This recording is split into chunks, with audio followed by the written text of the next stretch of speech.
할렐루야. 우리 좌우로 인사하실 때 성령께서 당신과 함께 하십니다. 네, 성령께서 우리와 함께 하신 줄 믿습니다. 오늘 다니엘서 10장에 있는 말씀을 근거로 해서 21일 동안 기도하는 이유라는 제목으로 여러분들과 말씀을 나누기를 원합니다. 여러분 다니엘 기도 많이 들어보셨죠? 예, 다니엘 기도라는 것에 대한 유래. 다니엘 기도하면 며칠간 기도해요? 21일이잖아요. 그 유래에 대해서 나오는 말씀이 바로 오늘 다니엘서 10장에 있는 말씀이죠. 이 다니엘서 10장 말씀에는 이 하나님이 다니엘에게 마지막 환상, 네 번째 환상을 경험하게 하는 내용을 성경 말씀이 다루고 있습니다. 9장에서 조금 우리의 9장의 말씀을 좀 다시 한번 상기해 본다면 9장에서 어떤 예언이 있었죠? 우리가 잘 아는 일은 이래에 대한 환상이 나옵니다. 그래서 그 일은 이래를 통해서 생각하는 것은 7이래와 62이래와 그리고 한 이래, 이렇게 해서 총 일은 이래에 대한 말씀인데, 그 앞부분에 있는 것은 예루살렘의 회복이고, 예루살렘의 회복이 있었음에도 불구하고 영적인 침체기를 걷다가 69일에 되었을 때 예수님께서 이 땅에 오셔서 예루살렘 성에 입성하시고 십자가에 못 박혀 죽으시고 부활하신 사건을 의미하게 되죠. 그래서 결국은 그 69일을 성취하셨습니다. 그러나 그 나머지 한 일에는 그것은 시기가 좀 그 연속적인 시기가 아니라 마지막 때에 대한 예언이다라고 얘기를 하고 있는 것입니다. 하나님은요, 이제 10장 말씀에서 한 일이라는 표현을 쓰시면서 환상을 다니엘에게 또 보여주십니다. 그 환상에 대해서 얘기를 큰 전쟁에 관한 것이다 라고 성경이 분명히 얘기하고 있죠. 그런데 이 환상을 받는 또 이 다니엘의 삶, 이 다니엘이 왜 그 환상을 받았을까, 그리고 다니엘의 삶의 모습은 어땠을까, 그것을 보시면서 우리가 다니엘과 같은 성도는 어떻게 살 것인가를 깨닫고 주의 날을 진정으로 준비하시는 저와 여러분 되시기를 주님의 이름으로 축원드립니다. 두 가지 말씀을 드리겠습니다. 첫째는요, 죄악의 관성을 끊고 끝까지 기도하십시오라는 것입니다. 이거 한번 읽어볼까요? 시작. 죄악의 관성을 끊고 끝까지 기도하십시오. 할렐루야. 예, 끝까지 기도하시는 저와 여러분 되시기를 주님의 이름으로 축복합니다. 예, 다니엘이 이 10장에 있는 시점, 이 10장에 나타나는 다니엘의 현주소는 무엇일까? 다니엘이 지금 어떤 제국에 있을까요? 9장에서는 다리오 왕이었다라고 얘기합니다. 메데 바사 제국이었습니다. 이 연합 제국이었었죠, 그 당시에는. 근데 오늘 말씀해 보니까 이제 바사 제국, 페르시아 제국에 이 다니엘이 있게 됩니다. 이 바사 제국에 있으면서도 다니엘을 부르는 이름을 뭐라고 얘기하냐면 벨드사살이다라고 하는 다니엘을 언급합니다. 여러분, 벨드사살 언제 불렀던 것인지 기억나신가요? 예, 다니엘이 바벨론에 의해서 포로로 잡혀와가지고 환관장한테 교육을 받을 때 그 3년 동안 교육을 받는 과정 안에서 이 환관장이 지어준 이름이 벨드사살이었죠.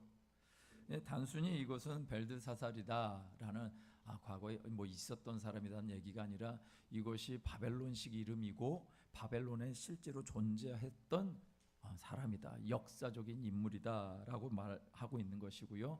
또 이 벨드사살이라는 이름의 뜻이 이것이죠. 벨신이 너를 보호할 것이다 라고 얘기를 합니다.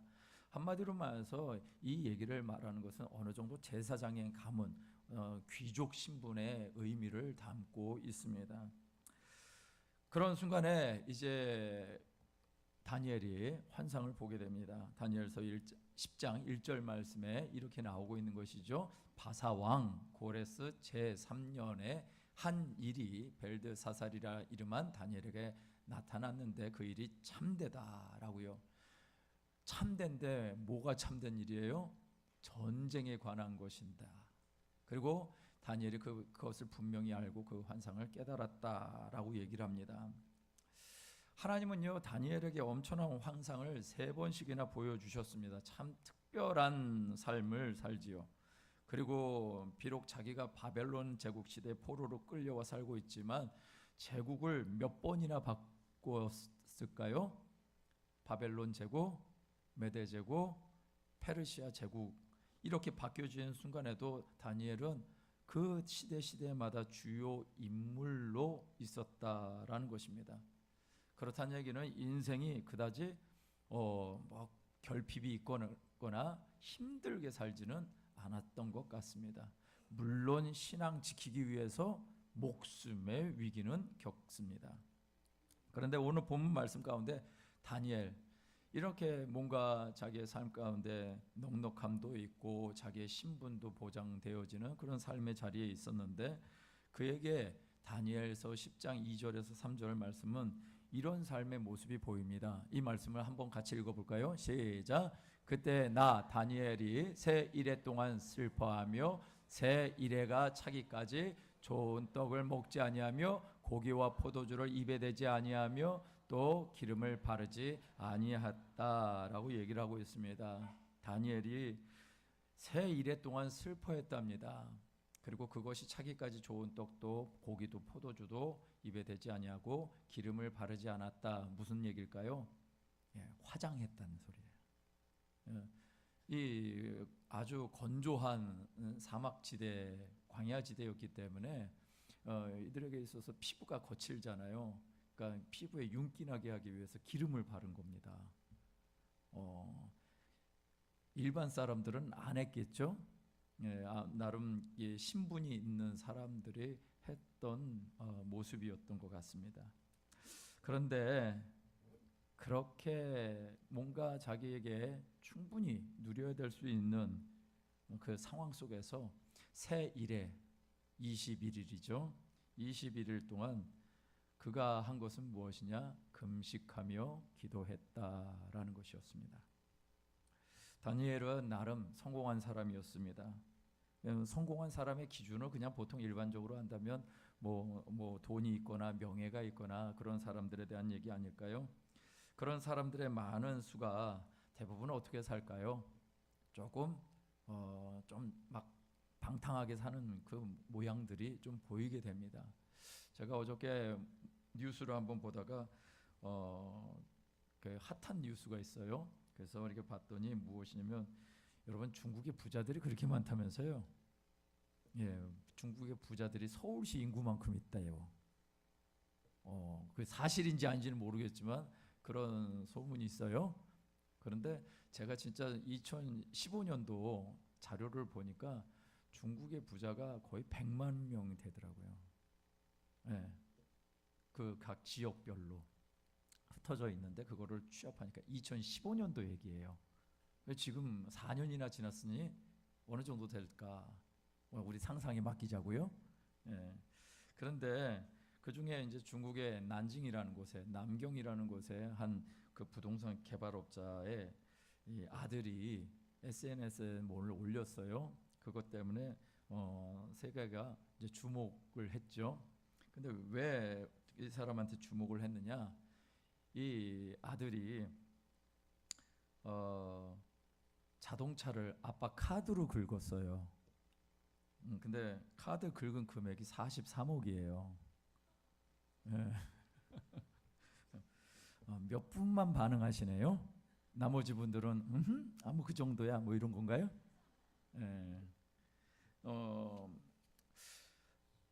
그 아들이 뭘 올렸냐면 그 43억짜리 차를 사고 영수증을 올려놓은 거예요. 사진하고.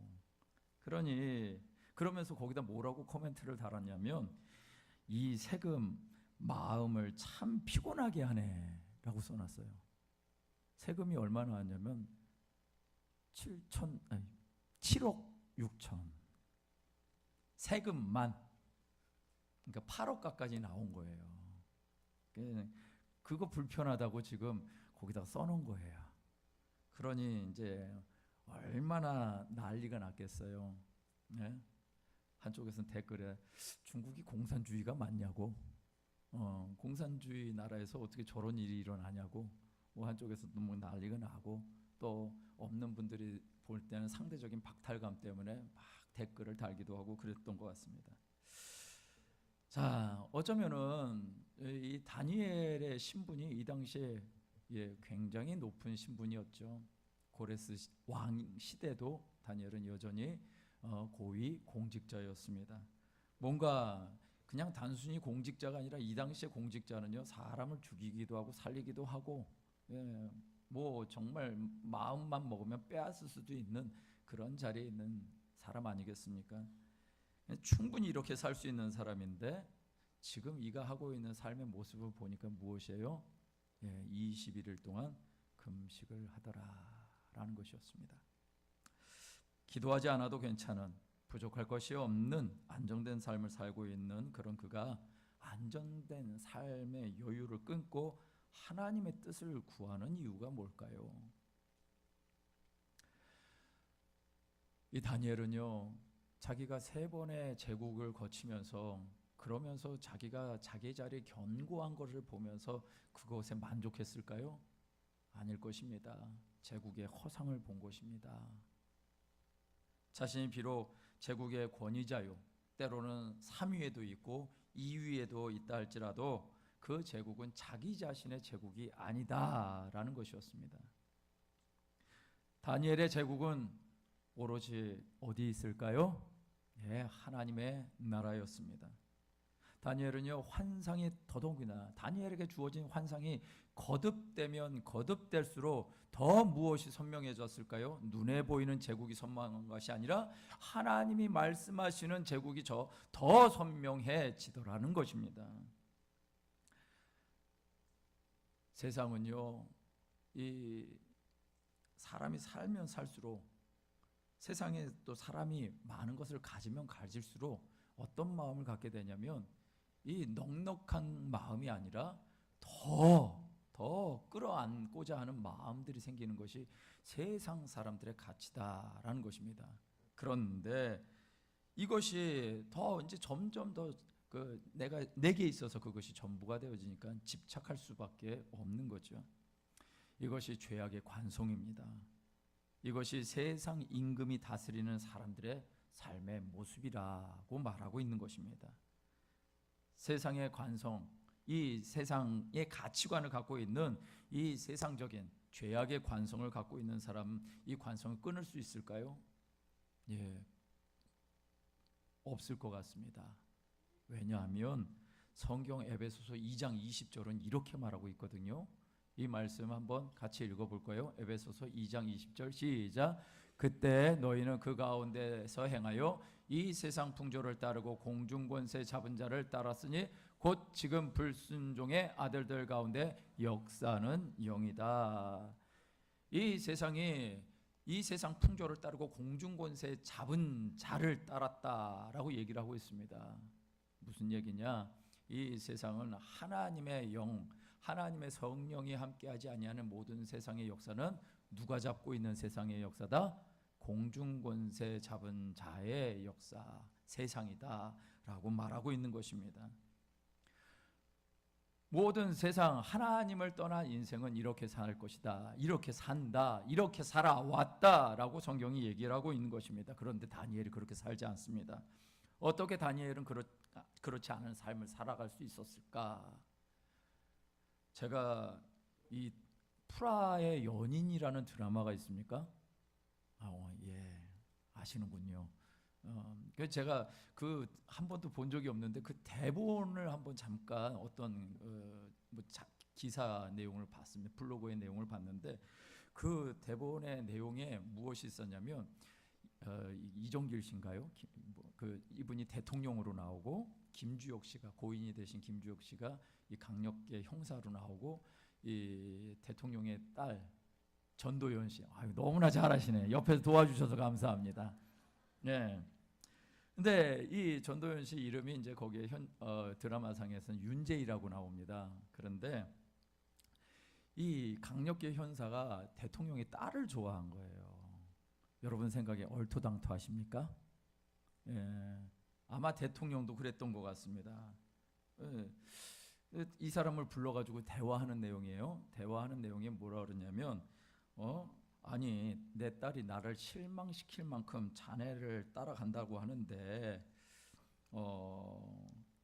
눈으로 직접 보고 싶어서 불렀다라고 얘기를 하는 거예요.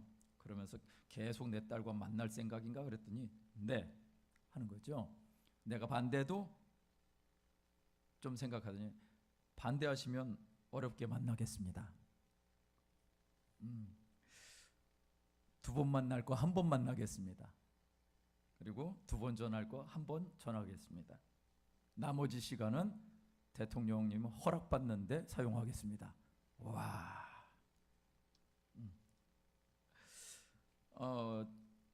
자네가 우리 딸을 만나는 것이 아주 어려울 수도 있는데 그랬더니 어렵고 힘들 일이라고 도망친 적 없습니다.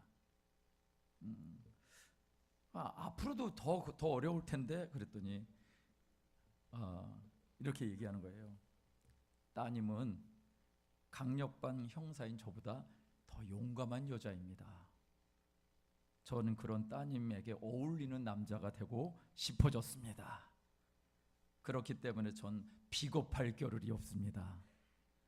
막 대사마다 그냥 감동이에요. 그러면서 이 대통령이 얘기하는 것입니다. 한 여자로서 제이를 얼만큼 사랑하는지 얘기해 줄 수 있겠나 했더니 이렇게 얘기하는 거예요. 따님을 만난 후 제 마음속에 한 나라가 세워졌습니다. 대통령님께는 죄송하지만 제 나라의 대통령은 윤재희입니다. 할렐루야. 막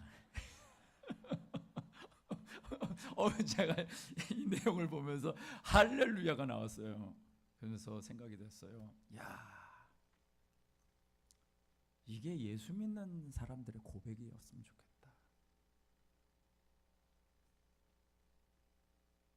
예수를 믿으면요, 예수의 나라가 우리 안에 세워지는 거예요. 그리고 예수를 믿으면은 그 나라의 주인은 누구셔요? 왕은 누구셔요? 예수님이야.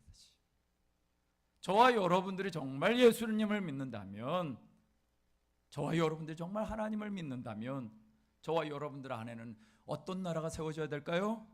하나님의 나라가 세워져야 되는 거예요.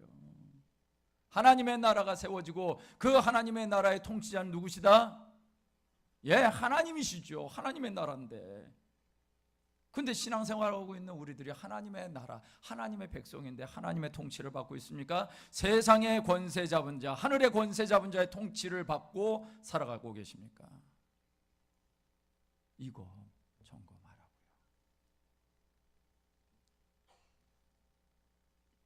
우리가 이 땅에 통치를 받고 산다고 하면 계속 이 땅에 이렇게 살아서 될까 고민하게 될 것입니다. 그러나 그 고민하는 흔적들이 하나님 나라에는 네가 정말 내 나라에서 살아가는 삶을 살아냈구나 라고 보실 줄 믿습니다. 여러분, 이 나라에 살지 못하도록 여러분들을 계속해서 죄의 관성으로 이끌어갈 것입니다. 되돌아가게 만들 것입니다. 분명히 하나님의 나라에 내가 속해 있는데 자꾸 세상 나라로 돌아가도록 이 세상이 여러분들을 유혹할 것입니다. 이 세상의 방법으로 여러분은 살라고 할 것입니다. 제가 어저께도 아버지 학교로 갔어요.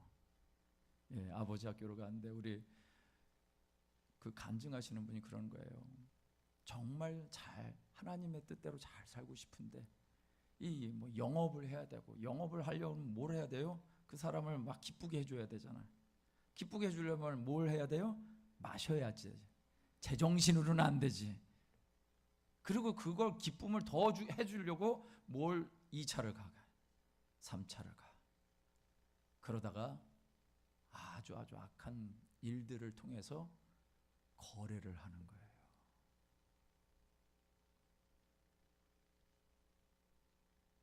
여러분, 세상이 자꾸 그렇게 살아야 된다라고 유혹할 것입니다.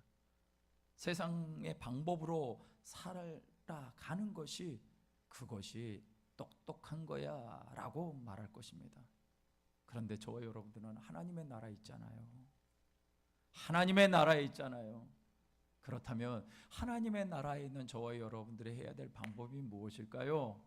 세상 방법을 따라가는 것이 아니라 죄악의 관성을 끊어버리고 하나님의 방법, 기도하는 것이죠. 할렐루야.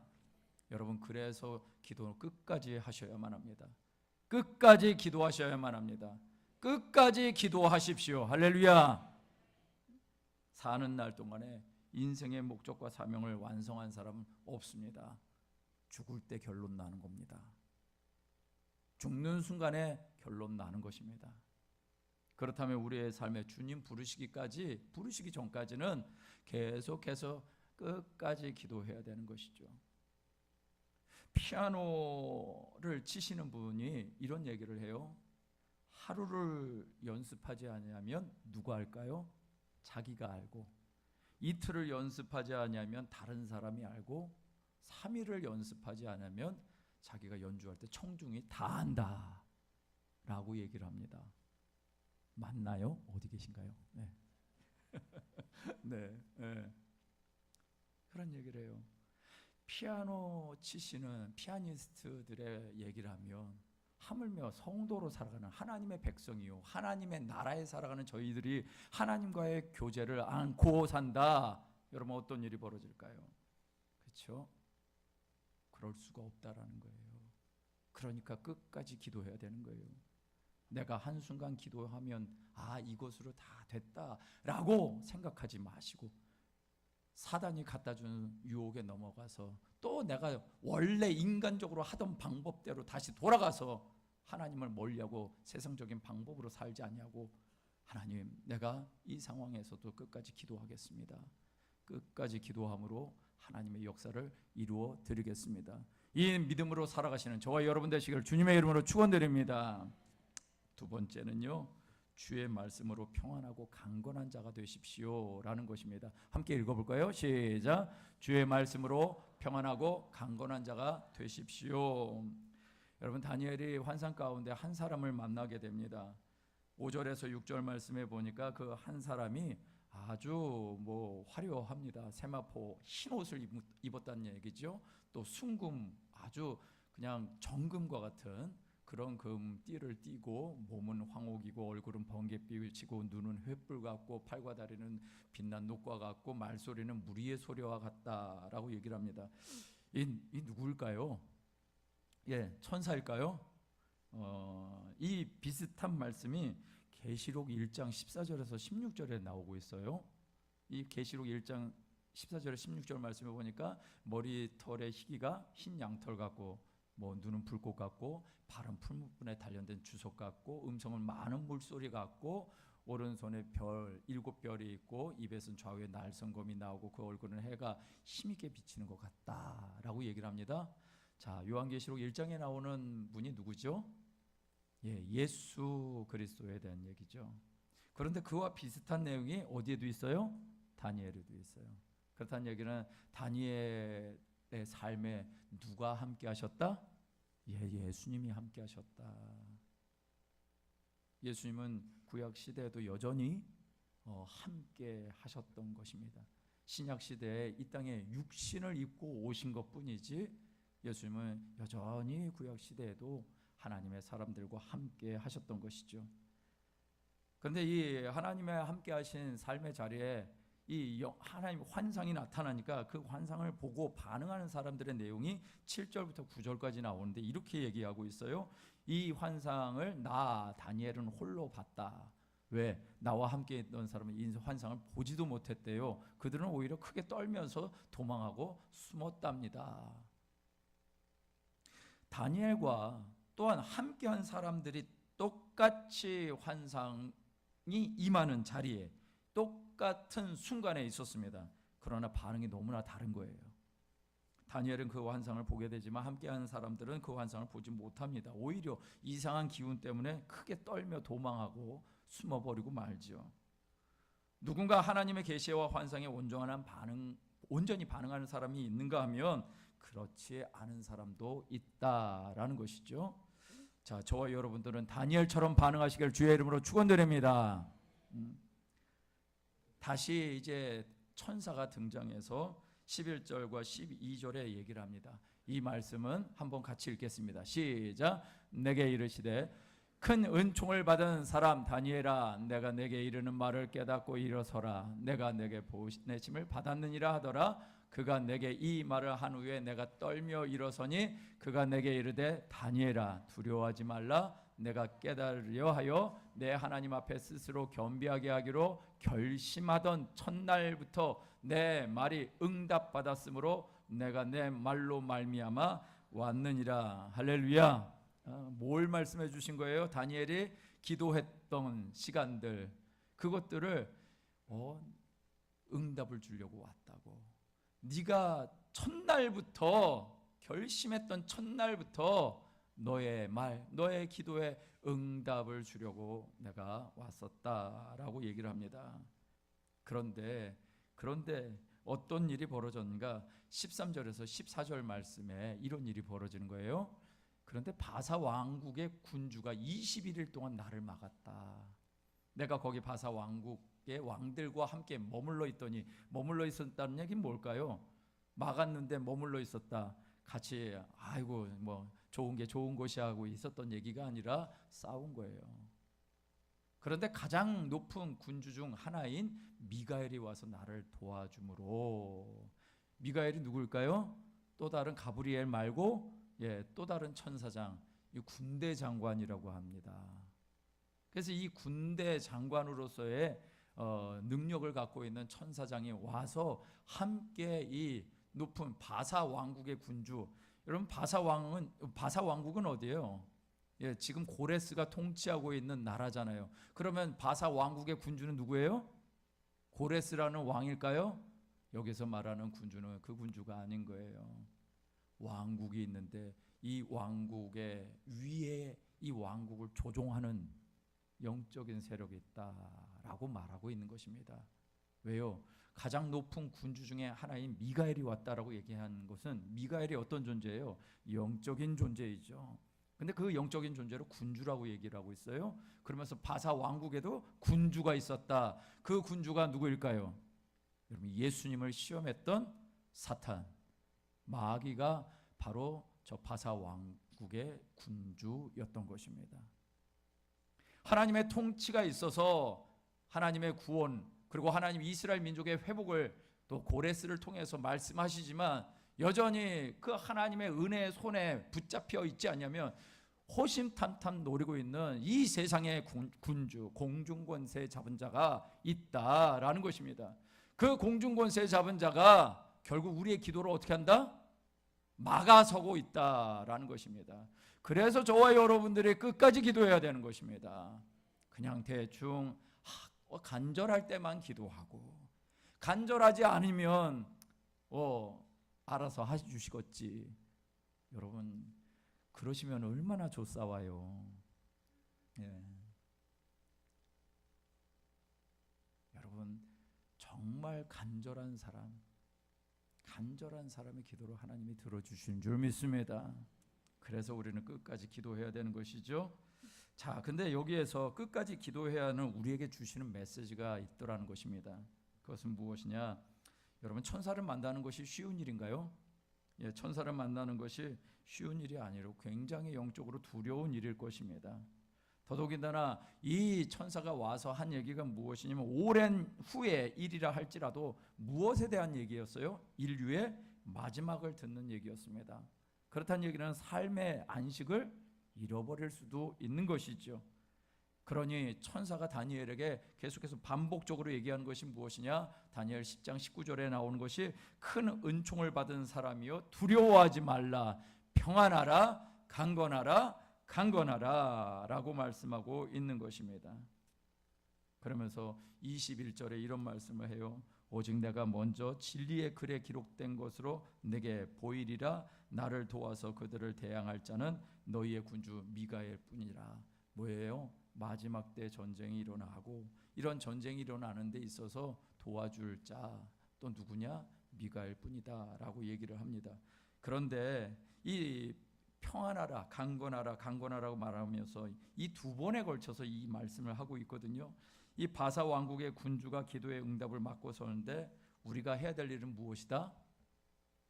기도하는 것과 기도할 때 어떤 마음으로 해야 될까요? 간절함, 그리고 오늘 성경대로라면 평안함, 그리고 강건하라고. 누가 싸워주신다고요? 아까 보니까 천사들이 이제 싸워준다. 천사들이 싸워준다는 거예요. 여러분, 간절하게 하나님 앞에 기도하면 그 다음에 우리가 누려야 될 것은 그냥 퍼져 있는 것이 아니라 진정한 평안을 누려라, 강건해라 라는 것입니다. 오늘 이런 일을 하는 데 있어서 천사가 대충 카더라 통신과 같이 그렇게 말하고 있는가요? 천사가 자기 스스로 얘기하고 있는 건가요? 오늘 21절 말씀에 보면 이렇게 써 있는 거예요. 진리의 글에 기록된 것으로 내게 보이리라 라고 말씀하고 있어요. 진리의 글에 기록된 것, 진리의 말씀, 성경 말씀에 기록된 것으로 이 천사가 다니엘에게 보인다라고 말씀하고 있는 것입니다. 우리의 마음 가운데 평안을 줄 수 있는 것, 우리의 마음 가운데 강건함을 줄 수 있는 것은 무엇이다? 진리의 말씀 안에 거할 때만 평안하고 강건하게 될 수 있다라고 말하고 있는 것입니다. 여러분, 이 당시에 다니엘의 나이가 몇 살 정도 됐을까요? 고레스 왕 3년이라고 얘기하고 있습니다.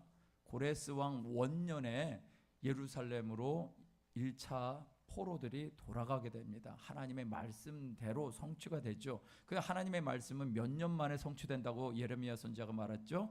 70년이었습니다. 이 앞에도 9장에도 그 70년에 대한 얘기가 나왔고요. 그 70년이 지나서 그것이 성취된 것이니까 지금 고레스 원년이 그 70년이 된 거죠.